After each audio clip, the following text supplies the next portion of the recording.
the right answer or the answer you want to hear?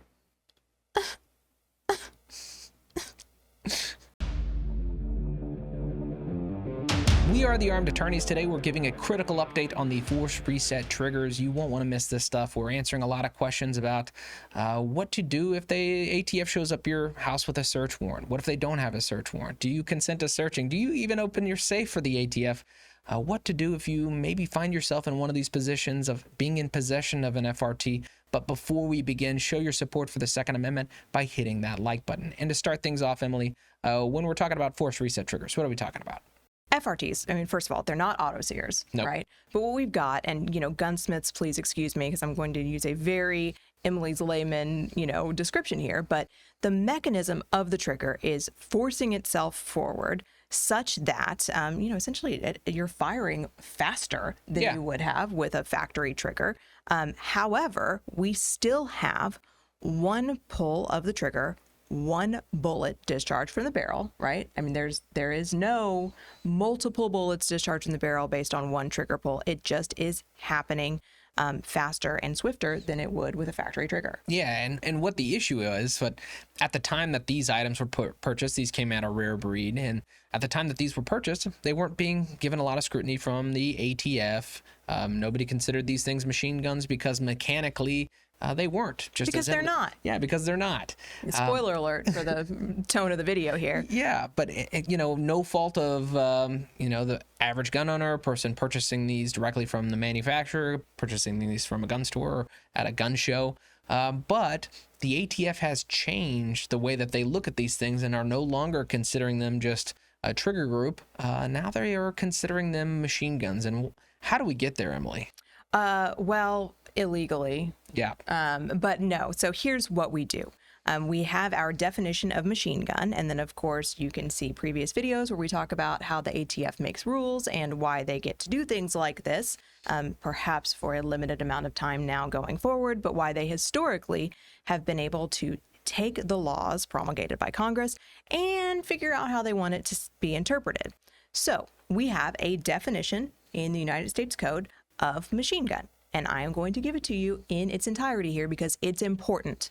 The term machine gun means any weapon which shoots, is designed to shoot, or can be readily restored to shoot automatically more than one shot without manual reloading by a single function of the trigger. The term shall include the frame or receiver of any such weapon, any part designed and intended solely and exclusively or combination of parts designed and intended for use in converting a weapon into a machine gun. So that's our auto sear. Pause in the definition. Right. Back to the definition.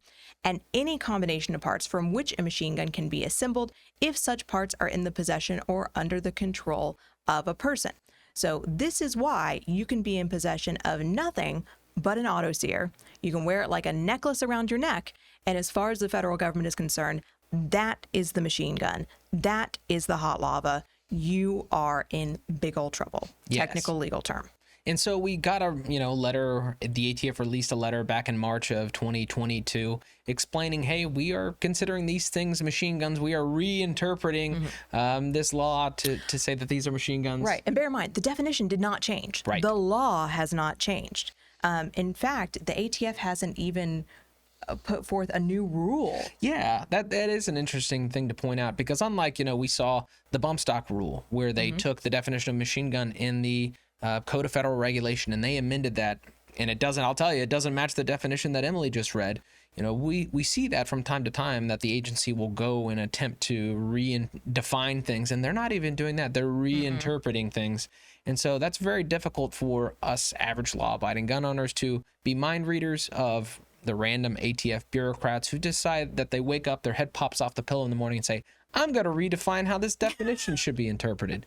I like to see that. A good mental picture. Yeah, but we got this letter back in March of 2022, and essentially they said, hey, we're going after the sellers and possessors of these FRTs. We're treating these things as machine guns. There's some additional language in this letter. It's very long. But, I will say they have one line in here saying, if you have any questions about how to dispossess yourself of one of these FRTs, contact your local field office. And that's where I hear the record skip off. It's, in my brain. And what do you tell folks about contacting law enforcement? This is something people are calling us about. I mean, I would say in the last 2 days, I've spoken to at least a person per day, because we've had tons of calls over the last several weeks on this issue. You get that letter from the ATF and you think, I didn't think I was doing anything wrong. It was legal when I bought it. They know I have it. They're asking me to hand it back to them. I am telling them no. Yes. Again, the crime here is possession. If they find you in possession of this thing, there's a high likelihood extreme risk of getting charged with a very serious federal felony. Now, don't keep it. Yeah, Right. don't keep it. And Don't stop watching after we said that and yes. keep it. No, and so I think it'd be best. We'll get to kind of our guidance and things that we've been telling our clients, but let's talk about a couple of different scenarios. The ATF shows up at your house with a search warrant. What do you do in that scenario, Emily? Well, you can ask to see the warrant. You are not going to stop the warrant. Right. I think we've seen evidence of that fairly recently. Federal government's got a warrant. They're going to do what they're going to do. The time to challenge that is later. Now, the question arises, what do I do if they want me to open up my safe in the execution of this warrant? And Richard, you've got good things to tell people on that. Yeah. So here's the deal. With regard to opening up your safe, if they have a search warrant that says they can get into the safe, they're going to get into the safe. Okay, whether you open it or not. But here's kind of the rub. Let's say they say, hey, open up the safe for us. If you were to open that safe for them and later the warrant is invalidated, a court would likely interpret you opening that safe as consent. So in order to preserve all of your rights, the best practice would be to not open the safe. Now, don't get me wrong. They are completely going to destroy your safe. Are you going to get reimbursed for that? No, absolutely not. They do not have to reimburse you, and they will not reimburse you for destroying that safe. But to preserve your rights, the answer is you shouldn't voluntarily open the safe. And that comes to one of our biggest exceptions to the warrant requirement, which is consent. And so that brings up the scenario. What if they come to my house? They don't have a search warrant. Do not consent. Yeah. Do not consent. Do not let them in. You do not have to. And get an attorney on the phone immediately. You might say to yourself, I already dispossessed myself of my FRT. I've got nothing to hide. I'll let them in and search. Do not do it. It is never a good idea. You just never know. Right. And also, do you trust this ATF? And I'll tell you, the harassment by the ATF, this ATF is up a lot. I was talking to another colleague about this, and I want to say we're seeing 5 or 6 times what I saw a year ago as far as harassment of regular, ordinary people, of FFLs. And so this ATF seems to be out to get folks. So, but that brings up another scenario. What happens if you get arrested? Well, at that point, you need to invoke your right to remain silent. You actually have to say out loud, I invoke my right to remain silent. Invoke your right to an attorney. Say it out loud. I invoke my right to an attorney. And do not speak to the ATF without an attorney present. Now, getting to that question that's burning in the minds of people now. What if they happen, and what have you been telling your clients? And again, this is not legal advice. You got to consult your attorney about your particular circumstances. But what have you been telling your clients, Emily? Yeah, and so this is where people are just getting letters. Or maybe you haven't gotten a letter. Maybe you just know, I've purchased one of these. I know there's something happening. What do I do?